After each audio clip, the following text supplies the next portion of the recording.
Hi guys, kumusta kayo? Ako okay lang ako, sana okay kayo. At meron naman tayong panibagong video tutorial. At sa video ito, ituturo ko sa inyo kung paano ginagawa yung video behind text using Kinemaster. So first, select nyo lang yung plus sign. And then after that guys, piliin lang natin yung 16:9. Okay. So ngayon maglalagay tayo ng background. Mas maganda yung color black.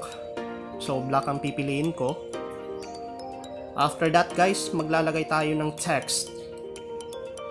So ang ilalagay ko for example is yung screen name ko, Abster B. Alright, click OK. And then lakyan lang natin. After that, papalitan natin yung font. So pipiliin ko guys yung Falcon. Alright. Okay, medyo lita natin. And pagkatapos, papalitan natin ng kulay.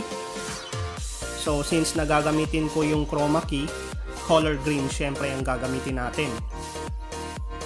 Okay. So, para hindi mabigat yung files guys, i-screenshot nyo na lang. Just in case na kung gusto nyo habaan yung length, screenshot na lang ang gagamitin nyo.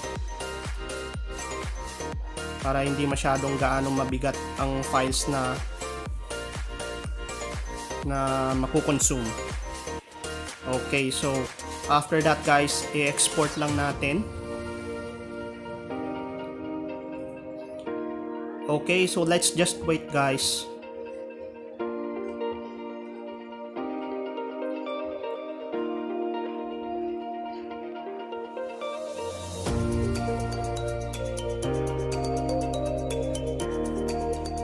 And we're done.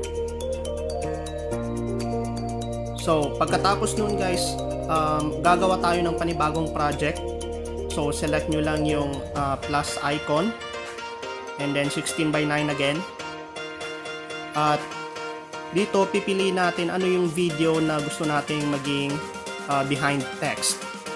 Okay? So, meron na akong nakaredy dito na video.